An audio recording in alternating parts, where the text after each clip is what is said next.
இப்போது நான் என்ன சொல்கிறேன்னா, எல்லாருமே வருஷத்துக்கு ஒரு புத்தகமாவது போடணும். அதாவது கவிதையாக இருக்கலாம், ஓவியமாக இருக்கலாம், ஓவியங்கள் அடங்கிய புத்தகமாக இருக்கலாம், கவிதைகள் அடங்கிய புத்தகமாக இருக்கலாம், கருத்துக்களாக இருக்கலாம். நீங்கள் ஏதாவது மருத்துவம் சம்மந்தமாக உங்களுக்கு தெரிஞ்சிருந்தால் அதை நீங்கள் புத்தகமாக போடணும். ஒரு 100 பக்கம் கொண்ட புத்தகத்தை ஒவ்வொருத்தரும் கண்டிப்பாக போட்டே ஆகணும் அப்படின்னு சொல்லிட்டு நாம் ஒரு சட்டத்தை போடணும். அரசாங்கம் போடணும்.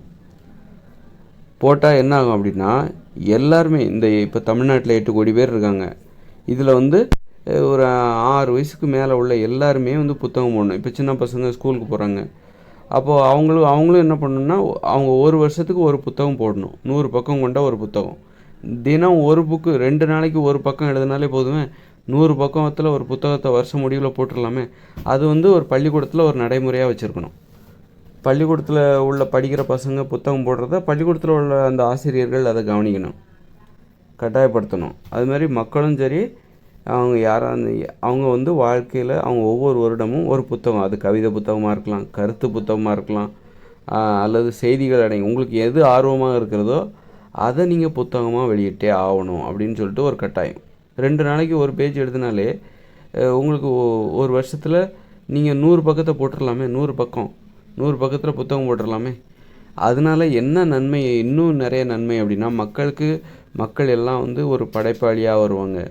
ஒரு புத்தகம், ஒரு தன்னம்பிக்கை கிடைக்கும், ஒரு நல்ல விஷயத்த செய்கிறாங்க அவங்களுக்கு. அப்புறம் இன்னொன்று என்னென்னா, நிறைய டைப்பிஸ்ட் உருவாகுவாங்க, வேலைவாய்ப்பு.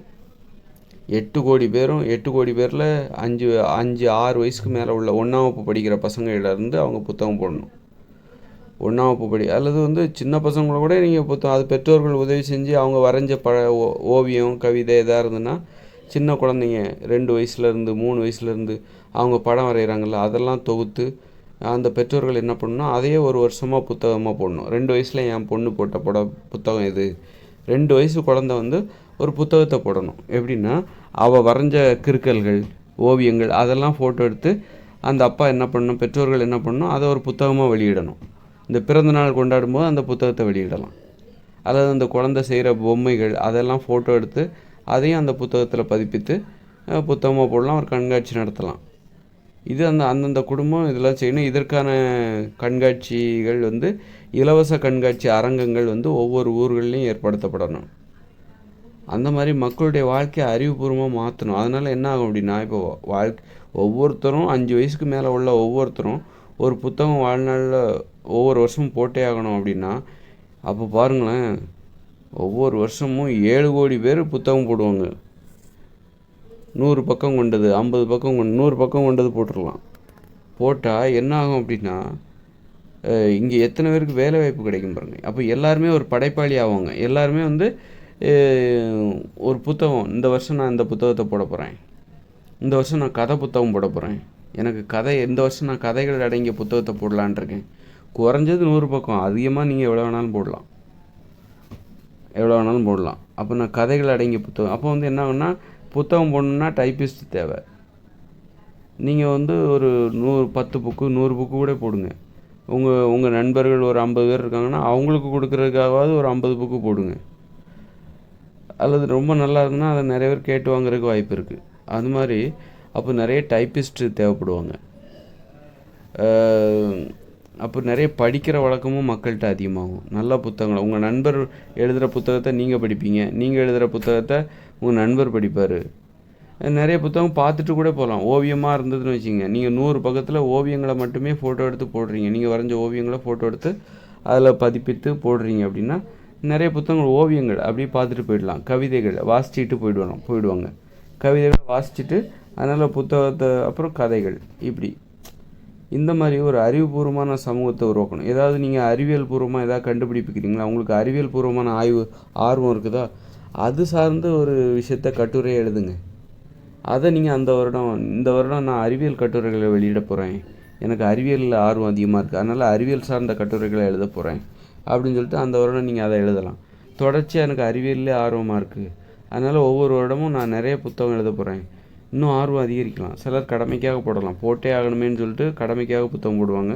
சிலர் அதுவே ஒரு பெரிய விஷயமா நினச்சி பண்ணுவாங்க. ஆனால் கண்டிப்பாக போட்டே ஆகணும். ஒவ்வொரு வீட்லேயும் நூலகம் இருக்கணும். ஒரு 100 புத்தகங்களாவது குறைந்தபட்சம் ஒவ்வொருவருக்கும் இருக்கணும். அப்போ அப்போ புத்தகத்துறை சம்மந்தமாக நிறைய வேலைவாய்ப்புகள் உருவாகும். டைப்பிஸ்ட் தேவைப்படுவாங்க.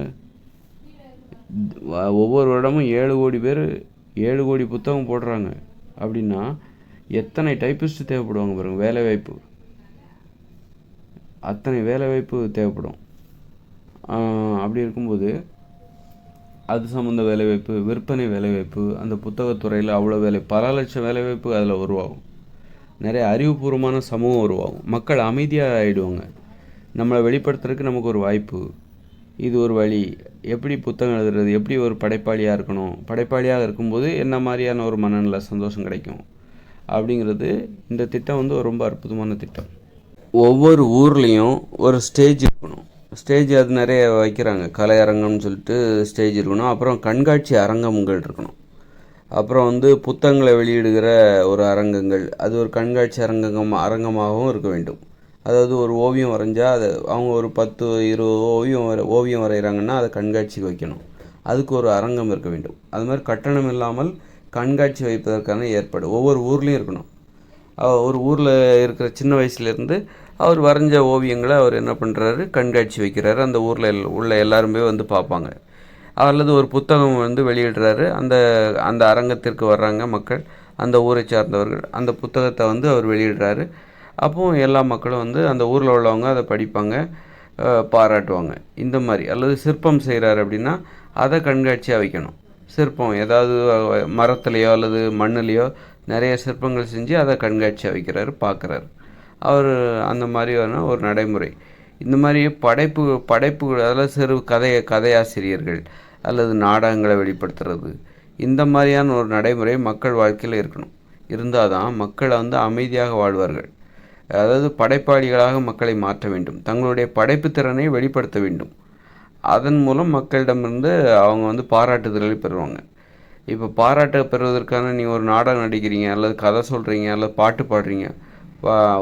நீங்கள் பாட்டு பாடுறதுக்கான ஒரு கச்சேரி, அல்லது இன்று இவர் தனது பாடல் திறனை வெளிப்படுத்துவதற்காக எல்லோரையும் அவர் நண்பர்களை இன்விடேஷன் கொடுத்து வர வச்சு, இந்த மாதிரி நண்பர்கள் தெரிஞ்சவங்க அந்த மாதிரி வர வச்சு கலைப்படைப்பு திறனை வெளிப்படுத்துவதற்காக என்ன இங்கே பண்ணணும் அப்படின்னா மேடைகளை உருவாக்க வேண்டும். மேடைகளை கட்டி அதை இலவசமாக வைக்கணும். அது மாதிரி அரங்கங்கள், கண்காட்சி அரங்கங்கள், அப்புறம் கவிதை அரங்கங்கள், சிறுகதைகளை வெளியிடுகிற ஒரு அரங்கம், இது ஒவ்வொரு ஊர்லேயும் இருக்கணும். இன்றைக்கி என்னென்னா ஒவ்வொரு ஊர்லேயும் கல்யாண மண்டபம் தான் இருக்குது. அதுக்கு பதிலாக இந்த மாதிரி அரங்கங்கள் வைக்கணும். இந்த மாதிரி மேடைகள் ஒவ்வொரு ஊர்லேயும் இருக்கணும். அந்த மேடைகள் நல்லா இருக்கிற மாதிரி, அழகாக இருக்கிற மாதிரி பார்த்துட்டு அது மாதிரி அப்போது கண்காட்சி வைக்கணுன்னா அங்கே இலவசமாக கண்காட்சி வைப்பதற்கான அங்கே அரங்கங்கள் இருக்கணும். அப்போ நிறைய ஓவியத்தை அவங்க வைப்பாங்க. மக்களுக்கு ஒரு மேம்பட்ட அறிவு என்பது கிடைக்கும்.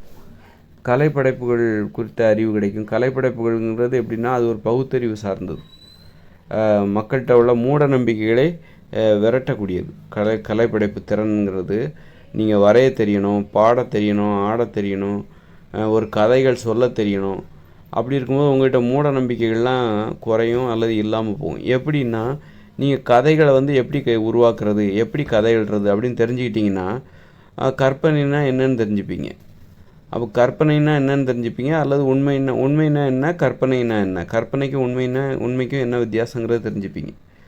அப்போது இந்த நிறைய கதை சொல்கிறாங்களே, இந்து மதத்தில் அனுமரை மலையை தூக்கிட்டு போனார், அதை உண்மைன்னு நினைக்கிற கூட்டங்கள் இருக்கிறாங்களே.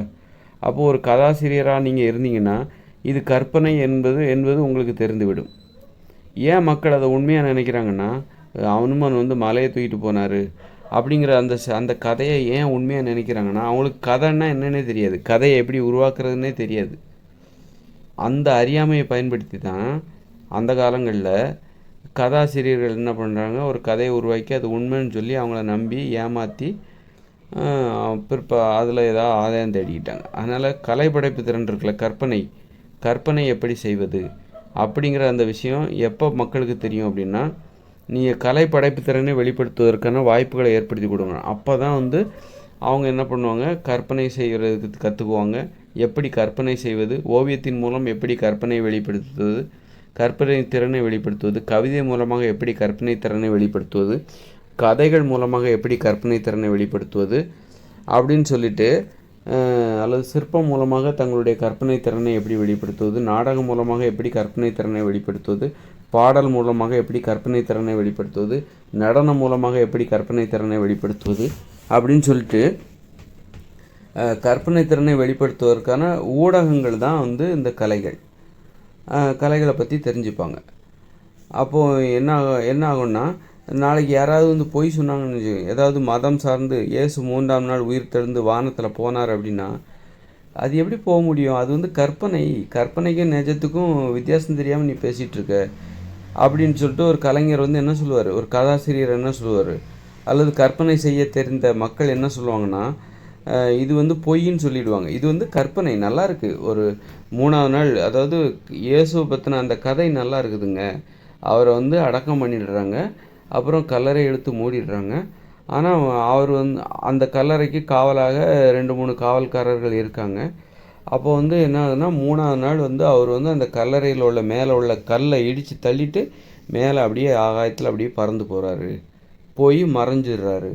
நல்லா இருக்குது கற்பனை, இது சூப்பர் கற்பனைப்பா, நல்லா இருக்குது அப்படின்னு சொல்லிட்டு அந்த கற்பனையை ரசிக்க தான் செய்வாங்களே தவிர அதை உண்மைன்னு நம்ப மாட்டாங்க.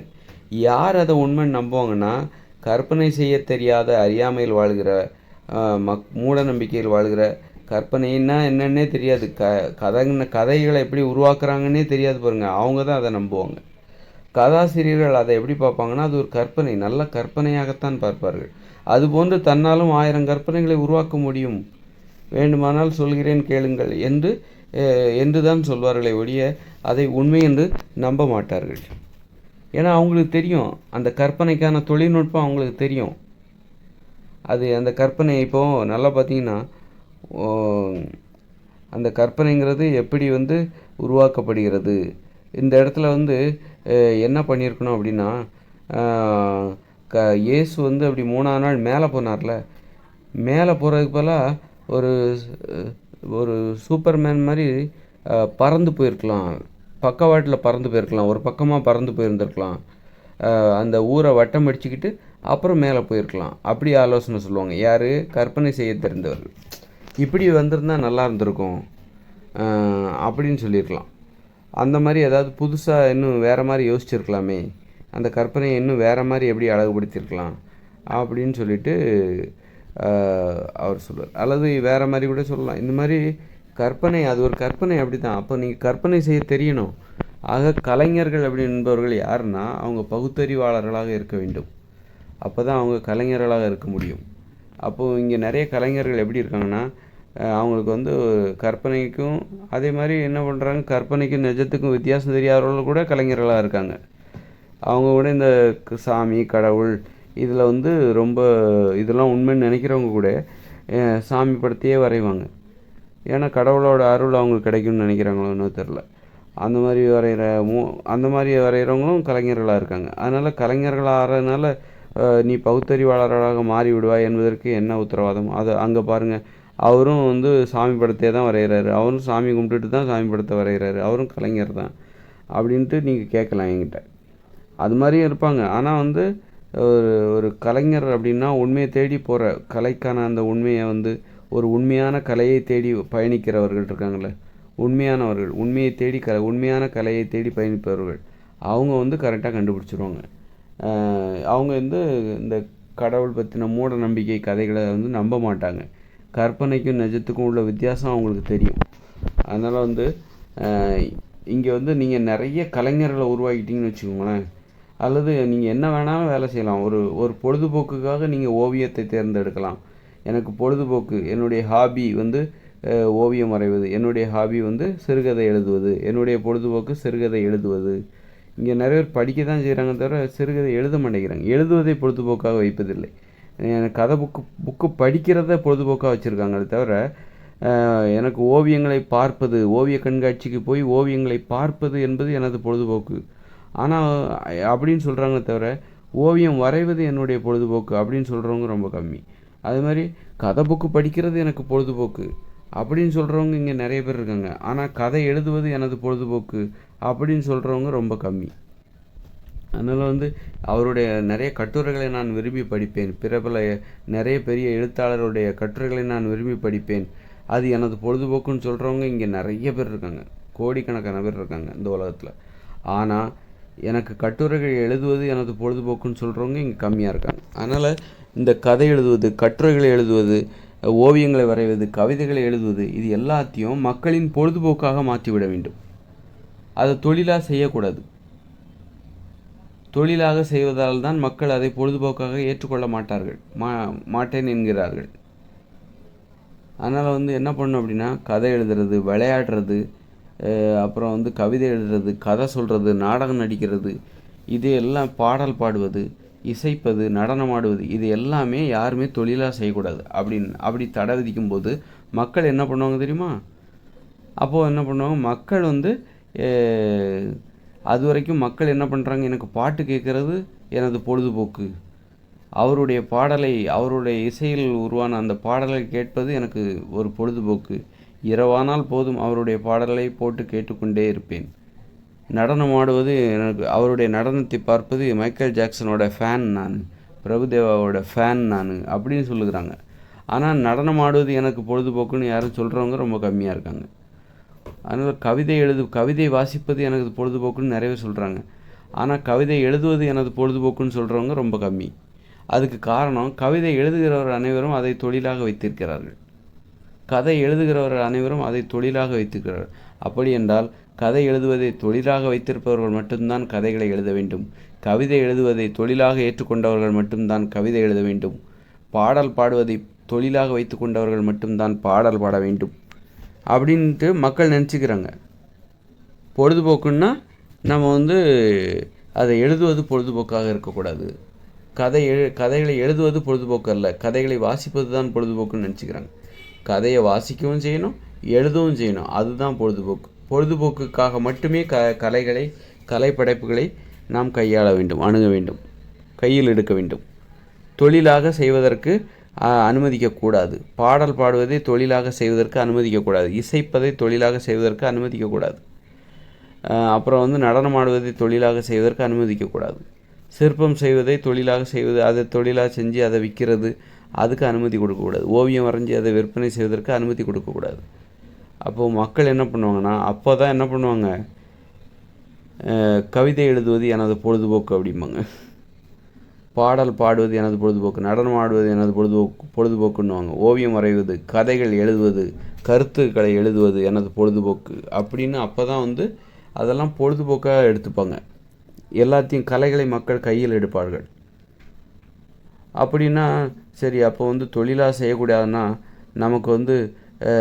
நமக்கு இளையராஜா கிடச்சிருப்பாரா, ஏஆர் ரஹ்மான் கிடச்சிருப்பாரா அப்படின்னு நீங்கள் கேட்கலாம். இவங்க கிடைச்சதுனால மக்கள் இப்போ ஏஆர் ரஹ்மானோ இளையராஜோ இவர் கிடைச்சதுனால இது எப்படின்னா, டெண்டுல்கர் கிரிக்கெட் விளையாண்டார், எல்லோரும் வேடிக்கை பார்த்தாங்க. அதனால் மக்களுக்கு என்ன நன்மை? எல்லோரும் விளையாண்டால் தானே உடம்புக்கு நல்லது.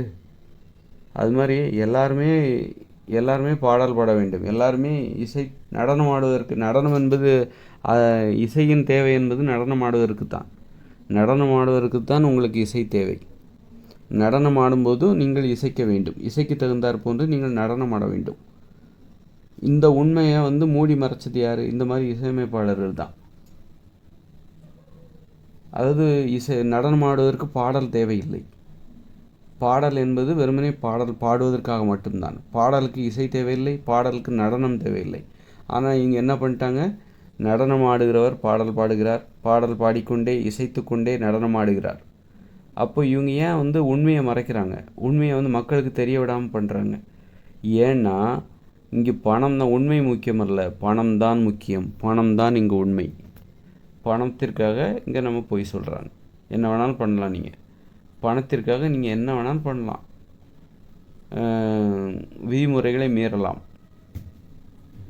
அதாவது இங்கே பணம் தான் முக்கியங்கிறதுக்காக, பணத்தை சம்பாதிப்பதற்காக நீங்கள் இசையை பாடலோடு சேர்க்குறது, பாடலை நடனத்தோடு சேர்க்குறது.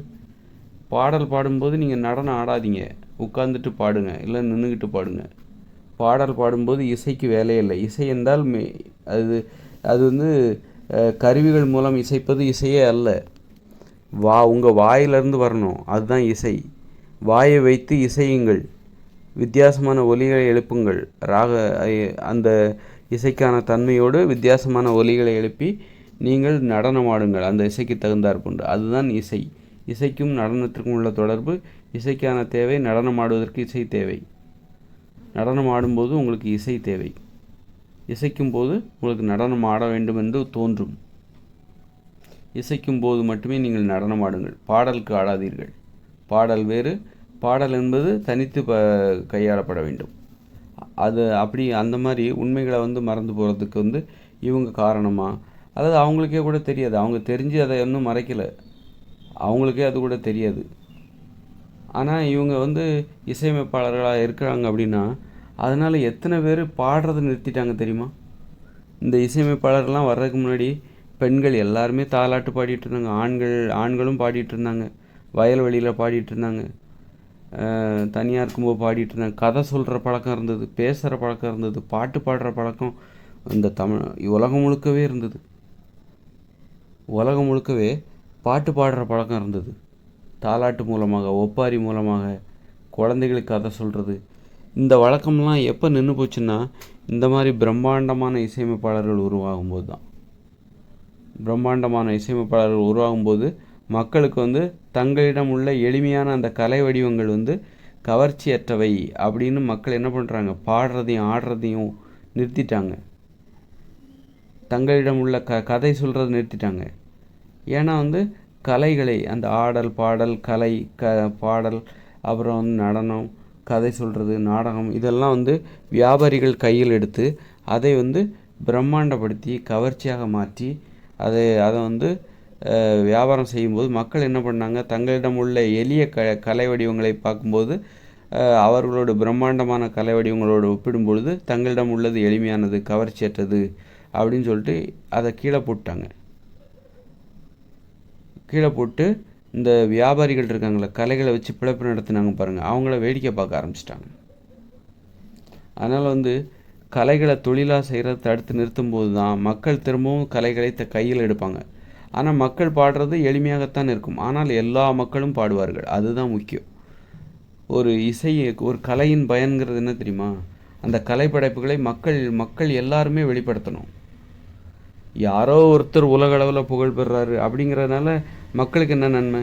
யாரோ ஒரு டெண்டுல்கர் உலகளவில் ஒரு பெரிய சாதனை பண்ணிட்டார் அப்படின்னா அதனால் மக்களுக்கு என்ன நன்மை? சும்மா பெருமையாக வேணால் சொல்லிக்கலாம். எல்லாருமே விளையாடணும். எல்லாரும் விளையாடுறதுக்கு யார் தடையாக இருக்காங்கன்னா இந்த விளையாட்டை தொழிலாக எடுத்து செய்கிறாங்க பார்த்தீங்களா, அவங்க தான் தடையாக இருக்காங்க. அவங்களுடைய விளையாட்டு பிரம்மாண்டமாக இருக்குது. அதனால் மக்கள் என்ன பண்ணுறாங்க? அவங்களுடைய விளையாட்டை வேடிக்கை பார்க்குறதையே தங்களுடைய வாழ்க்கையாக மாற்றுறாங்க. அப்புறம் விளையாடுறதையே மறந்துடுறாங்க. அது மாதிரி நடனம் ஆடுகிறவரே தொழிலாக இப்போ ஒரு மைக்கேல் ஜாக்சனையோ பிரபுதேவோ அல்லது நடனம் ஆடுகிற நிறைய பேர் இருக்காங்க, திறமையாக நடனம் ஆடுகிறவர். அவங்கள பார்க்குறதுனால மக்கள் வேடிக்கை பார்த்துட்டு அதை பார்த்துட்டு என்ன பண்ணிடுறாங்க? நடனம் ஆடுவதையே மறந்துடுறாங்க. அதனால் என்னாகும்? உடம்புக்கு ஆரோக்கியம் கெட்டு போகும், மகிழ்ச்சி கெட்டு போகும். ஒருத்தர் நடனம் ஆடுவதை பார்ப்பதை விட பல மடங்கு மகிழ்ச்சி தருவது எதுனா நடனம் ஆடும்போது தான். நீங்கள் ஒரு நடனம் ஆடுபவரை வேடிக்கை பார்க்குறீங்க. அதை விட உங்களுக்கு எது மகிழ்ச்சியை தரும்னா, வேடிக்கை பார்க்குறது ஒரு மகிழ்ச்சியை தரும். ஆனால் அதை விட பல மடங்கு மகிழ்ச்சியை தருவது எதுனா நீங்கள் ஒரு 5 நிமிஷம் நடனம் ஆடுங்க. அப்போ தான் உங்களுக்கு மகிழ்ச்சி தரும். அது மாதிரி விளையாடுறவரை வேடிக்கை பார்க்குறது மூலமாக உங்களுக்கு ஒரு மகிழ்ச்சி கிடைக்கும். ஆனால் அதை விட பல 100 மடங்கு மகிழ்ச்சி எதில் வரும்னா நீங்கள் விளையாடும்போது தான் வரும். அது மாதிரி தான். அதனால் கலைகளை, விளையாட்டை வைத்து தொழிலாக செய்பவர்களை தடை செய்யணும். தடை செய்துவிட்டு மக்களிடம் கலைப்படைப்புகளை கொடுக்கணும்.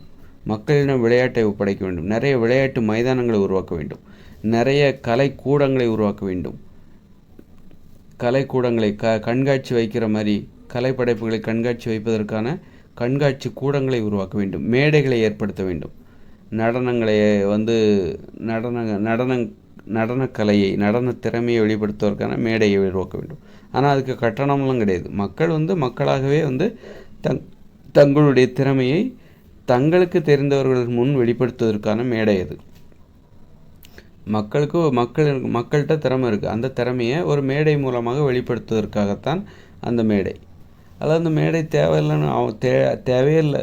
மக்களே மக்களுக்குள்ளே பாடிப்பாங்க, எப்போ வேணாலும் இப்போ பாடுவாங்க, எப்போ வேணாலும் இப்போ மேடைன்னு வந்தால் மாலை 6 மணிக்கு வந்துடுங்க, என் கச்சேரி ஆரம்பிக்குது, என்னுடைய பாட்டு கச்சேரி ஆரம்பிக்குது அப்படின்னு சொல்லுவாங்க. ஆனால் நீங்கள் மேடையே இல்லைன்னா என்ன பண்ணுவாங்கனாக்கா, மக்கள்கிட்ட நீங்கள் கலைகளை கொடுத்துட்டீங்க, கலைகளையும் விளையாட்டையும் தொழிலாக செய்வதற்கு தடை விதித்து விட்டால் மேடை என்று உங்களுக்கு தனியாக தேவையில்லை. மக்களே எப்போ வேணாலும் பாட்டு பாடுவாங்க. தங்களுடைய நண்பர்களிடம், தனது உறவினரிடம், குடும்பத்தாரோடு சேர்ந்து எப்போ வேணாலும் பாட்டு பாடுவாங்க, கதை சொல்லுவாங்க, ஆடுவாங்க, பாடுவாங்க, என்ன வேணாலும் பண்ணுவாங்க. அதனால் மக்கள் அந்த வாழ்கிற எந்த இடம் இருக்குல்ல, அது எல்லாமே மேடையாக மாறிவிடும்.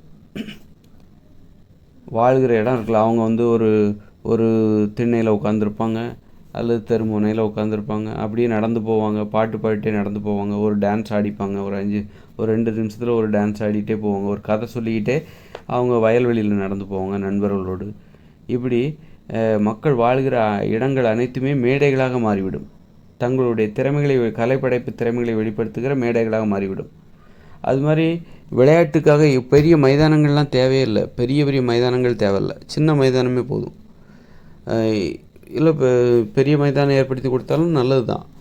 எப்போ பெரிய மைதானங்கள் எப்போ தேவைப்பட்டதுன்னா, இந்த விளையாட்டெல்லாம் வியாபாரிகள் கையில் எடுக்கும்போது தான். கால்பந்து 12 பேர் விளையாடுறதுக்கு அவ்வளோ பெரிய மைதானம். ஒரு 2 மணி நேரம் ஒரு 12 பேர் மட்டும்தான், 20 பேர் மட்டும்தான் அந்த விளையாட்டை விளையாடுவாங்க, அந்த அவ்வளோ பெரிய மைதானத்தில்.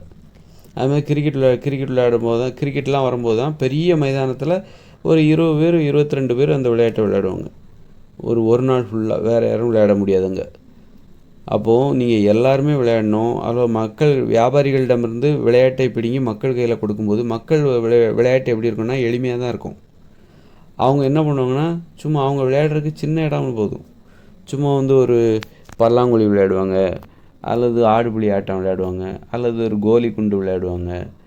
இந்த மாதிரி தான் அவங்க விளையாடுவாங்க. இது விளையாடுறதுக்கு அவங்களுக்கு பெரிய இடமே தேவையில்லை, கொஞ்சம் இடத்துல நிறைய பேர் விளையாண்டுருவாங்க. நீங்கள் கடந்த 30 வருஷங்களுக்கு முன்னாடி அப்படி தான் நாங்கள்லாம் விளையாண்டோம். சீசனுக்கு சீசன் நாங்கள் விளையாண்ட மாதிரிலாம் இப்போ உள்ள தலைமுறைகள் விளையாடவே இல்லை.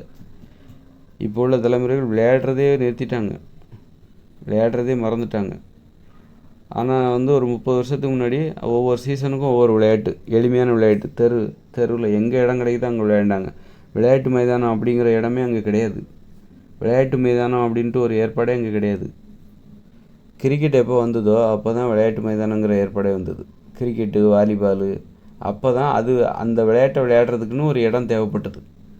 அப்படி இல்லாத போது மக்கள் தங்களுடைய வாழிடங்களுக்குள்ளேயே விளையாண்டாங்க, தெருவிலே விளையாண்டாங்க. கிரிக்கெட்டு, வாலிபால் இதெல்லாம் வருவதற்கு முன்பு மக்கள் தாங்கள் வாழ்கின்ற தெருக்களிலே விளையாண்டு கொண்டார்கள். அதில் உள்ள இடைவெளி, சின்ன சின்ன இடம், அதிலே விளையாண்டு முடிச்சாங்க. ஆனால் எல்லாரும் விளையாண்டாங்க. ஒரு ஊரில் 2000 பேர் இருந்தாங்க அப்படின்னா, ஒரு கிராமத்தில் 2000 பேரும் பெரும்பாலானவங்க விளையாண்டாங்க. பெண்களும் விளையாண்டாங்க, ஆண்களும் விளையாண்டாங்க. ஆனால் அவர்கள் விளையாடுவதற்கு மைதானங்கள் இல்லை. ஒரு 2000 பேர் 2000 பேர்னால் ஒரு 3000 பேர் இருக்கிற ஒரு ஊரில் ஒரு 2000 பேர் விளையாடுறாங்கன்னு வச்சுக்கோங்க. கோலி விளையாடுவாங்க, சின்ன சின்ன விளையாட்டு, ஆடுபுலி விளையாட்டோம், அந்த பல்லாங்குழி விளையாண்டாங்க. போட்டி மனப்பான்மை, விளையாடும்போது ஒரு போட்டி மனப்பான்மை, நம்ம வெற்றி பெறணும் அப்படிங்கிற ஒரு போட்டி மனப்பான்மை. அந்த மனப்பான்மை தான் முக்கியம்.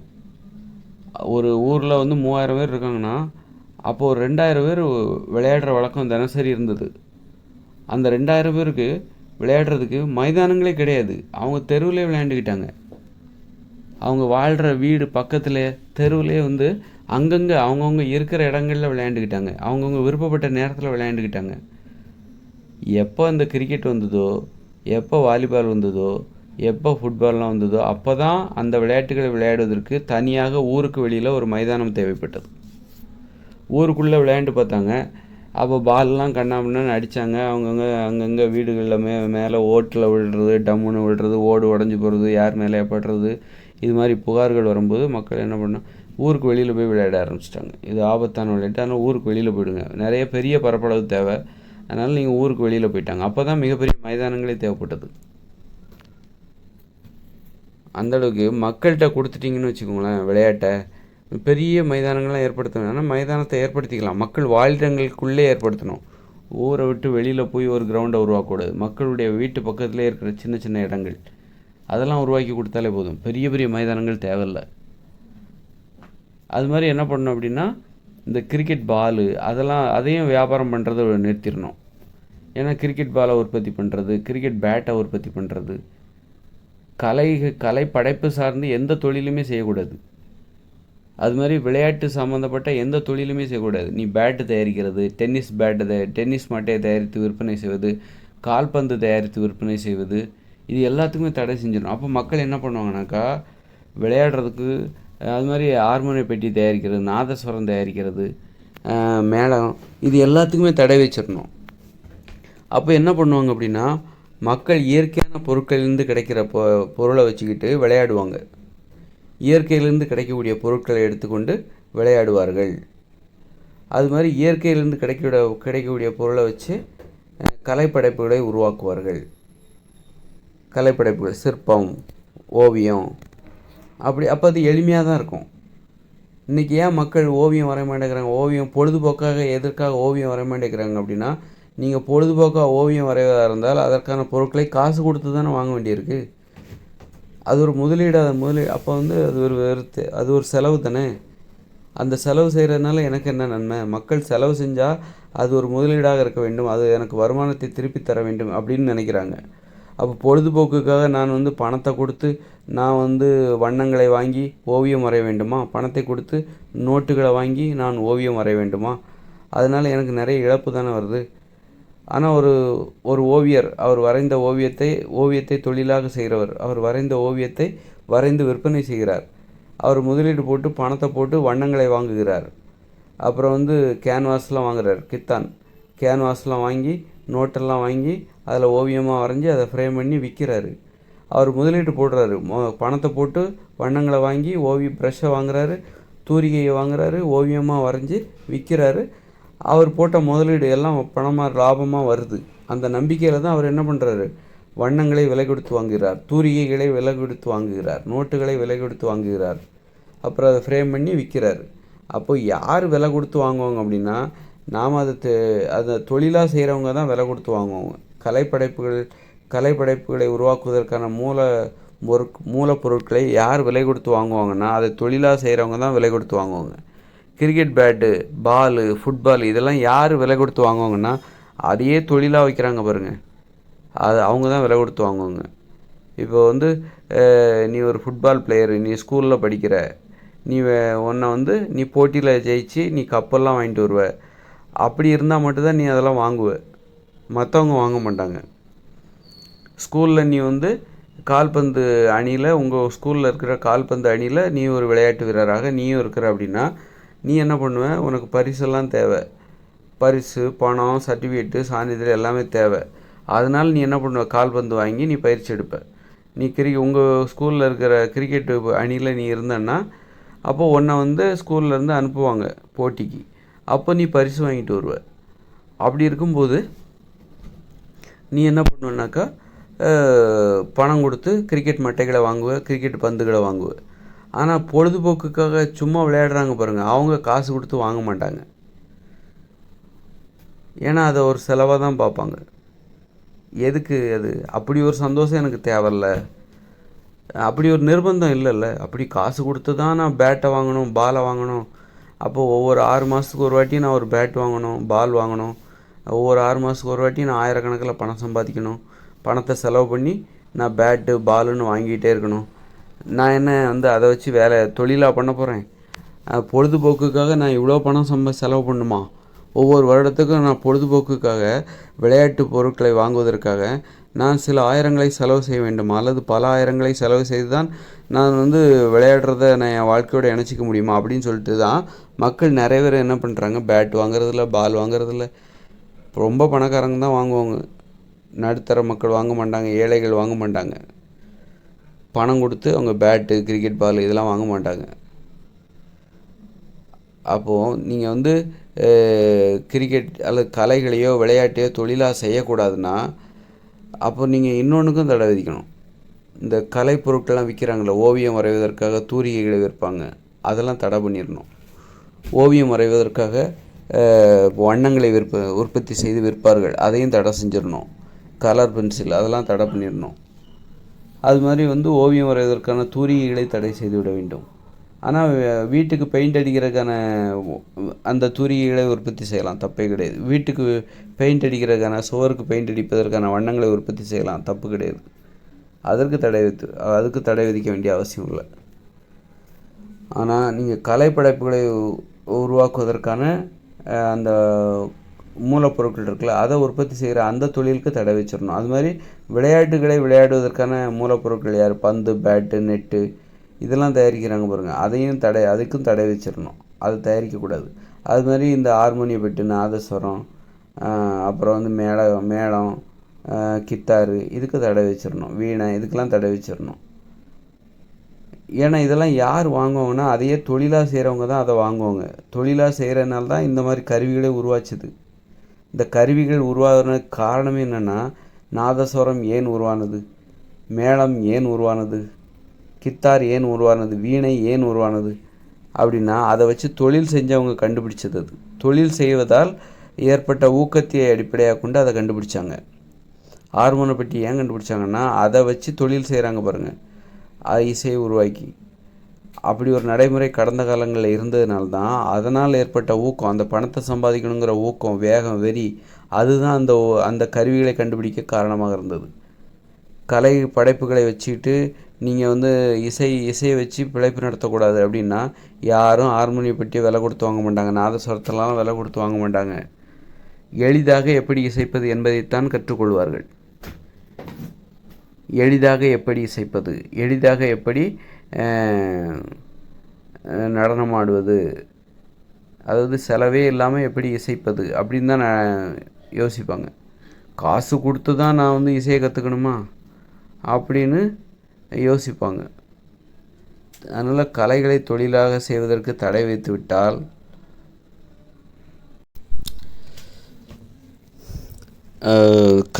கலை படைப்புகளை உருவாக்குவதற்கான கருவிகள், மூலப்பொருட்கள் இதை உற்பத்தி செய்வதற்கும் நம்ம தடை விதிச்சிட்டோம்னு வச்சுக்கோங்க. மக்கள் வந்து நீங்கள் கலையை தொழிலாக செய்வதற்கு தடை வச்சிட்டாலே, கலைகளை, இசையை, நடனத்தை, ஆடல், பாடல், ஓவியம், கவிதை இதெல்லாம் தொழிலாக செய்வதற்கு தடை விதிச்சிட்டாலே அதற்கான மூலப்பொருட்களை உற்பத்தி அதன் மூலப்பொருட்கள் வியாபாரமும் வீழ்ச்சி அடைந்துவிடும். மூலப்பொருட்களை தயாரிப்பது கூட நின்று போய்விடும். ஆனால் ஏன் வந்து பெயிண்ட்டு, ப்ரஷ்ஷு இதெல்லாம் தயாரிக்கிறாங்க, ஹார்மோனிய பெட்டி இதெல்லாம் யாரை நம்பி தயாரிக்கிறாங்கன்னா, அந்த இசையமைப்பாளர்களை நம்பி தான் தயாரிக்கிறாங்க.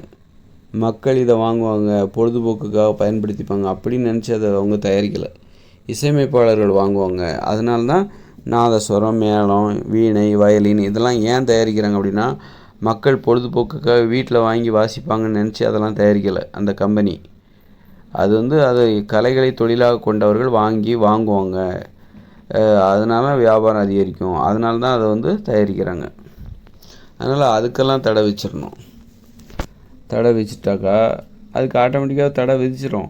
அப்போ மக்கள் என்ன பண்ணுவாங்கன்னா, பொழுதுபோக்குக்காக தங்களுடைய திறமைகளை, கலைப்படைப்பு திறமையை வெளிப்படுத்துவார்கள். அப்போ மக்கள் எல்லோரும் என்ன பண்ணுவாங்கன்னா, எல்லாருமே நடனமாட ஆரம்பிச்சிருவாங்க. நடனமாடுகிற தொழிலாக வைத்துக்கொள்ளக்கூடாது, நடனமாடுவதை தொழிலாக வைத்துக்கொள்ளக்கூடாது அப்படின்னு நம்ம தடை போட்டாக்கா மக்கள் என்ன பண்ணுறாங்கன்னாங்க, அப்போ வேடிக்கை பார்க்குறதுக்கு அவங்களுக்கு நடனமே கிடையாது. டிவிலேயோ எங்கேயுமே நடனம் ஆடுவதே பார்க்க முடியாது. அப்போ மக்கள் நடனம் ஆட ஆரம்பிச்சிருவாங்க. அதுமாதிரி மக்கள் கலைப்படைப்புகளை கையில் எடுக்க ஆரம்பித்து விடுவார், விளையாட்டை கைப்பற்றி விடுவார்கள். மக்கள் மயமாகிவிடும், மக்களின் உடைமையாக மாறிவிடும். மக்களின் பொது உடைமையாக கலைப்படைப்புகளும் விளையாட்டும் மாறிவிடும். கலைகளுக்கும் விளையாட்டுக்கும் நம்ம தொழிலாக செய்வதற்கு தடை வைத்து விட்டால் கலைகளும் விளையாட்டும் மக்களின் பொது உடைமையாக அது மாறிவிடும். மக்களின் பயன்பாட்டிற்கு அது வந்துவிடும். மக்களுடைய உடைமைகளாக அது மாறிவிடும். அப்படி மாறும்போது அது எளிமையான வடிவம் பெறும். இப்போ தொழிலாக செய்யும்போது அது பிரம்மாண்டமாக இருக்குது. தொழிலாக செய்யும்போது கலைப்படைப்புகளும் சரி, விளையாட்டும் சரி, அது பிரம்மாண்டமாக இருக்குது. அதே மக்கள்கிட்ட கொடுத்துட்டிங்கன்னா, அதெல்லாம் தொழிலாக செய்யக்கூடாதுன்னு சொல்லிட்டு மக்கள்கிட்ட கொடுத்துட்டிங்கன்னா அது எளிமையாக மாற்றப்பட்டு விடும். அது மிக மிக எளிமையானதாக மாற்றப்பட்டு விடும். அவ்வளோதான். இன்னொன்று, இந்த பாதுகாப்பானதாகவும் மாற்றப்பட்டு விடும். எப்படின்னா, இப்போ தொழிலாக செய்வதற்கு நம்ம கலைகளையும், நீ நடனம் ஆடுவதை தொழிலாக செய்யலாம், பாடுவதை தொழிலாக செய்யலாம் அப்படின்னு நம்ம அனுமதி கொடுத்ததுனால, விளையாடுவதை நீங்கள் தொழிலாக செய்யலாம் அப்படின்னு அனுமதி கொடுத்ததுனால இப்போ என்ன ஆகுது அப்படின்னா, இது எல்லாமே பாதுகாப்பற்றதாக மாறி விடுகிறது. இதெல்லாம் உயிரை பணயம் வச்சு டான்ஸ் ஆடிக்கிட்டு இருக்காங்க. பேக் பெல்ட் அடிக்கிறது, பல்ட்டி அடித்து டான்ஸ் ஆடுறாங்க. அதில் எத்தனை பேர் தவறுதலாக கீழே விழுந்து செத்தவங்க நிறைய பேர் இருக்காங்க. நடனம் ஆடுவதே இன்றைக்கி ஆபத்தான ஒரு இதாக இருக்குது. வித்தியாசமாக நடனம் ஆடணும், பயங்கர பல்ட்டியெல்லாம் அடிக்கணும், பேக் பெல்ட்டி அடிக்கணும், சாகசம்லாம் பண்ணி நடனம் ஆடுறாங்க. அதுமாதிரி விளையாட்டும் இங்கே அச்சுறுத்தலாக மாறிவிட்டது. விளையாட்டும் ஆபத்தாக மாறிவிட்டது. விளையாட்டில் வந்து கவசமெல்லாம் அணிந்து கொண்டு விளையாடுகிறார்கள். அது ஆபத்தாக மாறும்போது தான் கவச உடையெல்லாம் அணிஞ்சிக்கிட்டு தான் விளையாடுறாங்க. விளையாடுறவங்களே கவச உடையெல்லாம் அணிஞ்சிக்கிட்டு தான் விளையாடுறாங்க. எக்கு தப்பாக பட்டால் செத்து போயிடுவாங்க அப்படின்ட்டு. விளையாட்டு என்பது பாதுகாப்பற்றதாக மாறிவிட்டது. ஆனால் ஒரு 30-40 வருஷத்துக்கு முன்னாடி இந்த கிரிக்கெட்டு, கால்பந்தெல்லாம் அந்தளவுக்கு பிரபலமாகலை. டிவி என்பது வந்த பிறகு தான் இந்த இதெல்லாம் பிரபலமாச்சுது. இந்த கிரிக்கெட்டு, கால்பந்தெல்லாம் டிவியெல்லாம் மக்களிடம் வர்றதுக்கு முன்னாடி ஒரு 40 வருஷத்துக்கு முன்னாடி எல்லா மக்களும் விளையாண்டாங்க. சொல்லப்போனால் இப்போ ஆண்கள், பெண்கள் எல்லாருமே விளையாண்டாங்க. அப்போது வந்து அதில் ஒரு சமத்துவம் இருந்துச்சு. பெண் பிள்ளைகளும் விளையாண்டார்கள், பெண்களுடன் சேர்ந்து பெண் பிள்ளைகள் விளையாண்டார்கள். ஆண்களும் பெண்களும் விளையாடல, பெண்கள் தனியாக விளையாண்டாங்க. அப்போ அதில் ஒரு சமத்துவம் இருந்துச்சு. ஆனால் இன்றைக்கி பெண்கள் விளையாடுறாங்களா? விளையாட்டு மைதானம் என்பது ஆண்களுக்கானதாக மாறிவிட்டது. பெண்களுக்குன்னு தனி விளையாட்டு மைதானமே இல்லை. அதனாலே பெண்கள் விளையாட போகிறதே இல்லை. ஏன்னா விளையாட்டு மைதானத்துக்கு போய் தான் விளையாடணுங்கிற நினைப்பு வந்துருச்சு. ஏன் தெருவிலே விளையாடணும், அந்த மாதிரி விளையாட்டெல்லாம் மறந்து போச்சு. வீட்டில் உட்காந்து தாயப்பாஸ் விளையாடுறது, பல்லாங்குழி விளையாடுறது, அந்த விளையாட்டுலாம் இன்றைக்கி விளையாட்டே கிடையாது. விளையாட்டின் மூலமாக நமக்கு என்ன தேவை தெரியுமா? அந்த போட்டியிடுகிற மனப்பான்மை. யார் வெற்றி பெறுகிறார், தோல்வி அடைகிறார் என்பது தான் நமக்கு தேவை. ஓடி ஆடி தான் விளையாடணும் அப்படிங்கிற அவசியம்லாம் கிடையாது. ஆக்ரோஷமாக விளையாடணும் அப்படிங்கிற அவசியம்லாம் கிடையாது. அந்த காலங்களில் வந்து யாரும் கவசம் அன்றைக்கி 40 வருஷத்துக்கு முன்னாடி ஒரு ஊரில் உள்ள எல்லாருமே விளையாண்டாங்க. வயசானவங்க முதற்கொண்டு விளையாண்டாங்க, பல்லாங்குழி விளையாண்டாங்க. வயசானவங்க கூட எல்லா வயசுலேயும் விளையாண்டாங்க, ஆண்கள், பெண்கள். அப்போ அதில் ஒரு சமத்துவம் இருக்குது பாருங்கள். இன்றைக்கி ஆண்கள், பெண்கள் விளையாடுறாங்களா? பெண்கள் விளையாட மாட்டேங்கிறாங்க. ஏன்னா விளையாடணுன்னா விளையாட்டு மைதானுக்கு போகணும். பெண்களால் விளையாட்டு மைதானத்துக்கு போக முடியும். ஏன்னா அங்கே ஆண்கள் கூட்டம் அதிகமாக இருக்குது. பெண்களுக்குன்னு தனி விளையாட்டு மைதானம் இல்லை. ஆனால் அந்த காலத்தில் 40 வருஷத்துக்கு முன்னாடி ஆண்கள், பெண்கள் எல்லாருமே விளையாண்டாங்க. ஏதோ ஒரு விளையாட்டு, அவங்களால என்ன விளையாட்டு முடியுமோ அதை விளையாண்டாங்க. பல்லாங்குழி விளையாண்டாங்க. விளையாட்டுங்கிறது அவங்க வாழ்க்கையோட கலந்துருந்தது. அப்போ அதில் ஒரு சமத்துவம் இருந்தது, ஆண் பெண் சமத்துவம் இருந்தது. இன்னொன்று, விளையாடி எவனும் செத்தது கிடையாது. விளையாட்டுங்கிறது ஆபத்தானதாகவே அன்னைக்கு இல்லை, அவ்வளோ பாதுகாப்பானதாக இருந்தது. இன்றைக்கி வந்து விளையாட்டு எவ்வளோ ஆபத்தாக மாறிச்சு பாருங்கள். பந்து பட்டு செத்து போயிடுவாங்க. ஃபுட்பால் அந்த பந்து பட்டு செத்து போனவங்க இருக்காங்க. கிரிக்கெட் பால் பட்டு கிரிக்கெட் வீரரே செத்து போயிட்டுருக்காரு. தவறுதலாக கீழே விழுந்து அவரை வந்து ஸ்ட்ரக்சரில் தூக்கிட்டு போகிறாங்க. விளையாட்டில் முட்டி மோதி விளையாடுறாங்க. முட்டி மோதி ரத்தம் வர அளவுக்கு விளையாடுறாங்க. எலும்பு முறிஞ்சிரும், கைகால் முறிஞ்சிரும். அந்த அளவுக்கு விளையாட்டுங்கிறது பாதுகாப்பு இல்லாமல் போச்சு. ஆனால் விளையாடுறது எத்தனை பேர் விளையாடுறாங்க? அதனால தான் கம்மியாக விளையாடுறாங்க. ஏன் வந்து எல்லோரும் விளையாடுறது இல்லைன்னா, விளையாட்டுங்கிறது ஆபத்தாக மாறிப்போச்சு. இன்னொன்று, விளையாடுவதற்கு நம்ம பணம் கொடுத்து பொருளை வேறு வாங்க வேண்டியிருக்கு. பால் வாங்க வேண்டியிருக்கு, பேட் வாங்க வேண்டியிருக்கு. பணம் கொடுத்து பேட்டு பாலெல்லாம் வாங்கி அப்படி விளையாடுற விளையாட்டு ஆபத்து இல்லாததும் போகுது. இது வந்து ஆபத்தை விலை கொடுத்து வாங்குற மாதிரி இருக்குது. இந்த விளையாட்டு விளையாடும்போது நமக்கு அவ்வளோ ஆபத்து. அதாவது படாத இடத்துல பட்டு செத்து போகிறது கூட வாய்ப்பு இருக்குது. அப்படிப்பட்ட ஆபத்தான விளையாட்டை விளையாடுறதுக்கு பணம் கொடுத்து வேறு வாங்க வேண்டியிருக்கு. பேட்டு, பால் எல்லாத்தையும் பணம் கொடுத்து வாங்க வேண்டியிருக்கு. அதனால தான் மக்கள் வந்து விளையாடுறதே விட்டாங்க. இவ்வளோ ஆபத்தான விளையாட்டுகளை பணம் கொடுத்து வேறு வாங்கணுமா, நாங்கள் காசு கொடுத்து வேறு வாங்கி விளையாடணுமா அப்படின்னு சொல்லிட்டு ஃபுட்பாலு, அந்த பால், கை கால் ஒடிஞ்சவங்க, விரல் ஒடிஞ்சவங்க, இப்படி நிறைய பேர் இருக்காங்க. ஆனால் கடந்த காலங்கள் 40 வருஷத்துக்கு முன்னாடி, ஆனால் இன்றைக்கி வந்து கொஞ்சம் பேர் தான் விளையாடுறாங்க. ஆனால் அவ்வளோ ஆபத்து அதில். ஆனால் ஒரு 40 வருஷத்துக்கு முன்னாடி ஒரு ஊரில் இருக்கிற எல்லோரும் விளையாண்டாங்க. ஆண்கள், பெண்கள் எல்லாருமே விளையாண்டாங்க. ஆனால் யாருக்கும் அடிபடலை. யாருக்கும் வந்து விளையாண்டு கீழே விழுந்து கைகால் முறிஞ்சு போச்சு, விளையாட்டில் ஒருத்தன் செத்து போனான்னு சொல்லிட்டு ஒரு வரலாறு கிடையாது. கடந்த காலங்களில் விளையாடி ஒருத்தன் செத்து போனான்னு வரலாறு கிடையாது. கபடி கூட அது தமிழர்களுடைய விளையாட்டு அப்படின்னா அதை நம்ம ஏற்றுக்கக்கூடாது. அது கடந்த காலங்களில் இருந்ததா, ஒரு 50 வருஷத்துக்கு முன்னாடி அது வந்து ரொம்ப தீவிரமாக இருந்ததா அப்படின்னா, எப்போ அது தீவிரமாக மாறிச்சு, அதை வந்து ஒரு சர்வதேச விளையாட்டாக ஏற்றுக்கும்போது தான் அது தீவிரமாக மாறிச்சு. சர்வதேச விளையாட்டாக ஏற்றுக்கிட்டாங்களா என்னன்னு தெரில. இந்திய அளவில், ஆசிய அளவில் ஏற்றுருங்க. சர்வதேச அளவில் விளையாட்டை ஒரு ஒலிம்பிக்கிலலாம் கபடி சேர்த்துருக்காங்களா என்னன்னு தெரில.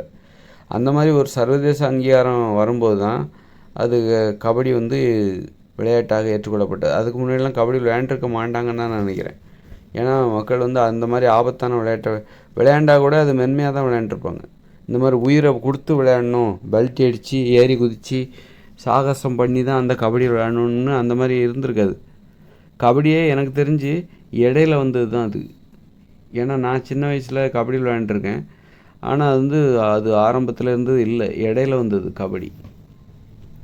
அது ஆரம்பத்திலே சடுகுடு நம்மளுடைய பாரம்பரிய விளையாட்டு அப்படின்னு சொல்லிக்கிற மாதிரியான விளையாட்டுலாம் கிடையாதுன்னு தான் நான் நினைக்கிறேன். இடையில அதுக்கு ஒரு அங்கீகாரம் கிடச்சதில்ல. அது வந்து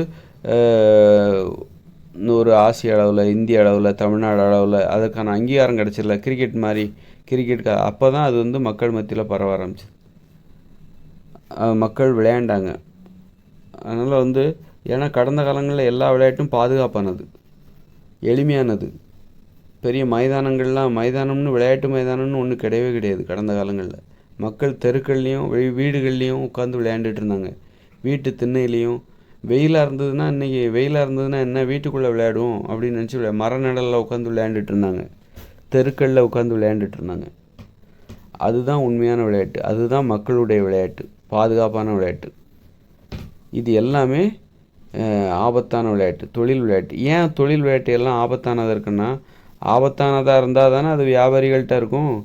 அது பாதுகாப்பானதாக இருந்தால் மக்கள்கிட்ட போயிடுமே. ஏன் இந்த வியாபாரி கிரிக்கெட்லாம் ஆபத்தாக இருக்குன்னா, கிரிக்கெட்டு, கால்பந்து, கபடி இதெல்லாம் ஆபத்தாக இருக்குது அப்படின்னா, இது ஆபத்தானதாக இருப்பதால் தான் மக்கள் அதை விளையாட மாட்டேன் என்கிறார்கள். மக்கள் விளையாடாத வரைக்கும் தான் அதை வச்சு வியாபாரிகள் பிழைப்பு நடத்த முடியும், அதை வேடிக்கை பார்க்க முடியும். மக்கள் வேடிக்கை பார்ப்பாங்க, அந்த விளையாட்டு வியாபாரிகள் அதை வச்சு பணம் சம்பாதிப்பாங்க. அது பாதுகாப்பானதாக இருந்தால் மக்கள் அதில் கையில் எடுத்து விளையாட ஆரம்பிச்சிருவாங்க. பாதுகாப்பானதாக இருந்தால் மட்டும்தான் மக்கள் அதை விளையாடுவாங்க. பாதுகாப்பானதாக இங்கே எதுவுமே பாதுகாப்பானது இல்லை. இந்த வியாபார விளையாட்டு இருக்குல்ல, ஒலிம்பிக்கு, இங்கே விளையாடப்படுகிற விளையாட்டு, இது எல்லாமே பாதுகாப்பானதே கிடையாது. ஓடுறது, நீச்சல் அடிக்கிறது ரொம்ப ஆபத்தானது. நீச்சல் அடிப்பது எப்படி ஆபத்தானது? மேலே ஏறி 10 கரணை அடித்து விழுறாங்களே தண்ணிக்குள்ளே, நீச்சல் குளத்துக்குள்ளே விழுந்து நீச்சல் அடித்து போகிறாங்களே, எல்லாமே ஆபத்தானது. ஓடுறது, மரத்தான் ஓடுறது, அப்புறம் வந்து எல்லாம் கார் ரேஸு, ஓட்டப்பந்தயம், கபடி, வாலிபால், அப்புறம் கால்பந்து, ஹாக்கி, இப்படி எல்லாமே ஆபத்தானது. அதனால தான் மக்கள் அதுலேருந்து விலகிட்டாங்க.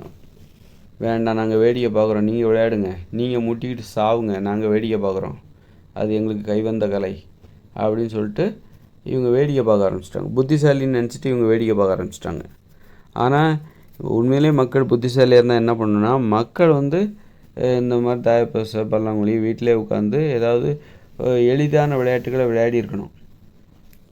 ஆனால் விளையாட முடியாது. ஏன்னா அதுக்கு நீங்கள் கிரிக்கெட்டு, கால்பந்தெல்லாம் தடை பண்ணால் தான் மக்களுக்கு எளிதான விளையாட்டுகளை விளையாடுவாங்க. மக்களுடைய கவனம் இல்லாமல் இந்த பிரம்மாண்டமான விளையாட்டுகள் மீது திரும்பி இருக்குது. அந்த கவர்ச்சி, அதில் ஒரு கவர்ச்சி இருக்குது, அதில் ஒரு பிரம்மாண்டம் இருக்குது, அதில் ஒரு ஆபத்து இருக்குது. உயிரை பணயமாக வச்சு விளையாடுறாங்கள, அதனால தான் மக்கள் அதை வியந்து பார்க்குறாங்க, ஆச்சரியமாக பார்க்குறாங்க. ஏன்னா மக்களால் முடியாதது அந்த விளையாட்டு வீரர்கள் செய்கிறாங்க. உயிரை பணயமாக வச்சு விளையாடுறாங்க.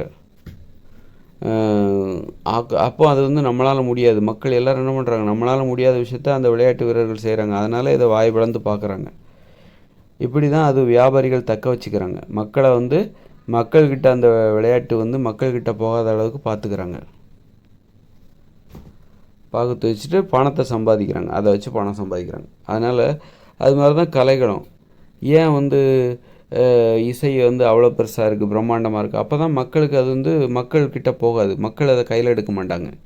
எளிதாக இருந்தால் மக்கள் அதை கையில் எடுத்து விடுவார்கள். அது பிரம்மாண்டமாக இருக்குது, மக்களுக்கு அது எப்படி உருவாக்குறாங்கன்னே தெரில. எப்படி இசையை உருவாக்குறாங்க, ராகம்லாம் எப்படி கண்டுபிடிக்கிறாங்க அப்படின்னு சொல்லிட்டு மக்களுக்கு ஒரே குழப்பமாக இருக்குது. பிரம்மாண்டமாக இருக்குது. எப்படி தான் இந்த மாதிரி பாடுறாங்களோ, எப்படி தான் இந்த மாதிரி ஆடுறாங்களோ, எப்படி தான் இந்த மாதிரி ஓவியம் வரைகிறாங்களோ, எப்படி தான் இந்த மாதிரி இசையமைக்கிறாங்களோ, வியந்து வேடிக்கை பார்க்குறாங்க. அதை வச்சு வியாபாரிகள் பணம் சம்பாதிக்கிறாங்க. அதனால் இதுக்கெல்லாம் தடை போட்டால் மக்கள் ஆட ஆரம்பிச்சிருவாங்க, மக்கள் பாட ஆரம்பிச்சிருவாங்க, மக்கள் ஓவியம் வரைய ஆரம்பிச்சிருவாங்க, மக்கள் கவிதை எழுத ஆரம்பிச்சிருவாங்க. கலைகள் என்பது மக்கள் உடைமையாக மாறிவிடும். மக்கள் அனைவரும் மகிழ்ச்சியாக இருப்பாங்க. மக்கள் அனைவரும் கதை சொல்ல ஆரம்பிச்சிருவாங்க. மக்கள் அனைவரும் நாடகம் நடிக்க ஆரம்பிச்சிருவாங்க. மக்கள் அனைவரும் ஒரு கலை படைப்பு திறன் மக்கள்கிட்ட வந்துடும். கலைஞர்களாக மாறிவிடுவார்கள். அமைதியை விரும்புகிறவர்களாக மாறிவிடுவார்கள். ரசிக்கிறவர்கள் தான் கலைஞர்கள். கலைஞர்கள்னால் யாருன்னா ரசிக்கிறவர்கள், ரசனை உணர்ச்சி உடையவர்கள், அவங்க தான் கலைஞர்கள். இன்றைக்கி மக்கள் வேடிக்கை பார்க்குறாங்களே, வேடிக்கை பார்ப்பதற்குன்னு ஒரு ரசனை உணர்ச்சி இருக்குது. ஆனால் நீங்கள் வந்து நீங்கள் ஒரு கதாசிரியராக இருக்கீங்க, கதைகளே எழுதுறீங்க, சொல்கிறீங்க. உங்களுக்குன்னு உள்ள ரசனை உணர்ச்சி என்பது வேறு, வேடிக்கை பார்ப்பவர்களுக்குன்னு உள்ள ரசனை உணர்ச்சி என்பது வேறு. அதனால் வந்து வேடிக்கை பார்க்குறதுக்கான ரசனை உணர்ச்சி என்பது வேறு. அது வேடிக்கை ரசனை உணர்ச்சி, ஏமாளித்தனமான ரசனை உணர்ச்சி. அது இவர் வந்து வேடிக்கை மட்டும்தான் பார்ப்பார். ஆனால் இவர் ரொம்ப ரசித்து ஒரு பாட்டு அல்லது ஒரு இசை பாட்டு இதை ரசித்து நல்லா தூங்கும்போது எனக்கு அவரோட பாட்டு கேட்காம தூக்கம் வராது, ரொம்ப ரசிப்பார். இதெல்லாம் வேடிக்கை பார்ப்பவருடைய ரசனை உணர்ச்சி, ஏமாளிகளின் ரசனை உணர்ச்சி. இவங்கெல்லாம் ஏமாளி. ஏன்னா ஒவ்வொருத்தரும் பாடணும், ஒவ்வொருத்தரும் அதுதான் உண்மையான, அதை ரசித்து பாடணும். தான் பாடுறதையே ரசித்து பாடணும், அதுமாதிரி மற்றவங்க பாடுறதையும் ரசித்து கேட்கணும். இதுதான் உண்மையான ரசனை உணர்ச்சி. அதுதான் மக்களுக்கு தேவை. அதனால் மக்கள் உடைமையாக கலைகளையும் விளையாட்டையும் மக்களின் கையில் ஒப்படைக்க வேண்டும். அப்போ தான் மக்கள் மகிழ்ச்சியாக வாழ்வார்கள். அப்படி இல்லாமல் நீங்கள் என்ன தான் வந்து இப்போ ஏகப்பட்ட இசையமைப்பாளர்கள், கோடிக்கணக்கான இசையமைப்பாளர்கள் வந்தாலும் சரி, அல்லது ஒரு ஆயிரக்கணக்கான இசையமைப்பாளர்கள் வந்தாலும் சரி, அவங்க அற்புதமான இசையை கொடுத்தாலும் சரி, மக்களால் வந்து மகிழ்ச்சியாக வாழவே முடியாது. அவங்க கையில் அந்த கலைகளை கொடுங்க. மக்கள் வந்து மக்களுடையது, கலைகள் வந்து மக்களுடையது, அவங்க கையில் கொடுங்க, அவங்க பார்த்துப்பாங்க. அவங்க எளிமையாக அதை வெளிப்படுத்த வேண்டும். எளிமையாக நடனம் ஆடுவார்கள், எளிமையாக பாடுவார்கள். அதில் பிரம்மாண்டம் இருக்காது, அதில் ஒரு வியாபாரத்தன்மை இருக்காது. ஆனால் அதில் வந்து மக்கள் மகிழ்ச்சியாக, அப்போ தான் மக்கள் வந்து மகிழ்ச்சியாக வாழ்வாங்க. வேடிக்கை பார்க்குற வரைக்கும் மக்களுக்கு மகிழ்ச்சியே கிடையாது. மகிழ்ச்சியாக இருப்பது போன்று நம்பிக்கொள்வார்கள், அவ்வளோதான்.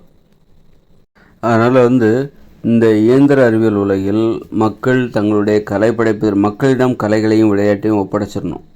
கலைகளையும் விளையாட்டையும் தொழிலாக செய்கிறதுக்கு தடை வச்சிடணும்.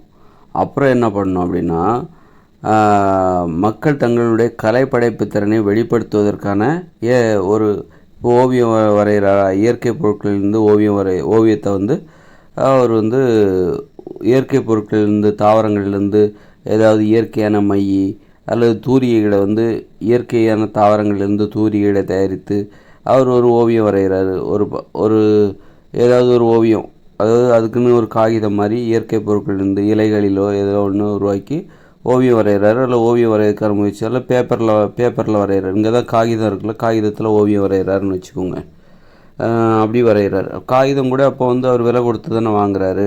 ஆனால் வந்து ஓவியம் வரைவதற்காக ஒன்றும் காகிதம் தயாரிக்கப்படவில்லை. காகிதம் என்பது வேறொரு நோக்கத்துக்காக தயாரிக்கப்படுகிறது. அந்த நோக்கத்திற்காக தயாரிக்கப்பட்ட காகிதத்தை வச்சு இவங்க ஓவியம் வரைகிறாங்க. அதனால் அதை கூட நம்ம தவறுதலாக எடுத்துக்கொள்ள வேண்டாம். ஆனால் ஓவியம் வரைவதற்கென நீங்கள் வந்து காகிதத்தை உருவாக்கினால் அது தவறு. அதற்கான காகிதம், ஓவியம் வரைவதற்கான காகிதம் என நீங்கள் எதையாவது உருவாக்குனீங்கன்னா, தயாரிச்சிங்கன்னா அது வந்து தவறு. அந்த மாதிரி நீங்கள் வந்து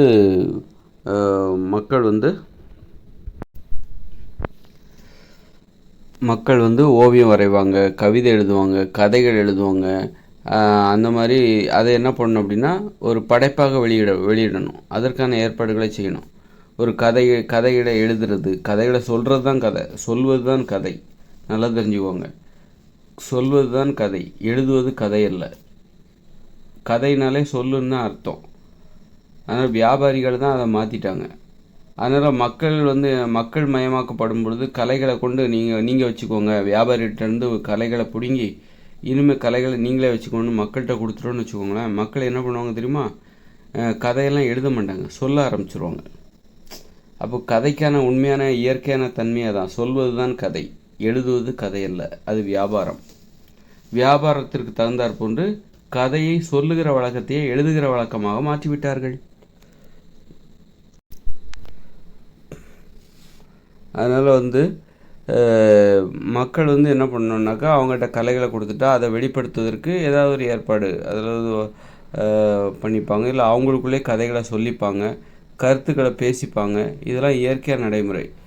இது ஆனால் இயந்திர அறிவியல் உலகில் இது வேறு மாதிரியான ஒரு வாழ்க்கை முறையாக இருக்குது. நான் சொல்கிறது அது வேறு மாதிரியான ஒரு வாழ்க்கை முறைன்னு நினைக்கிறேன்.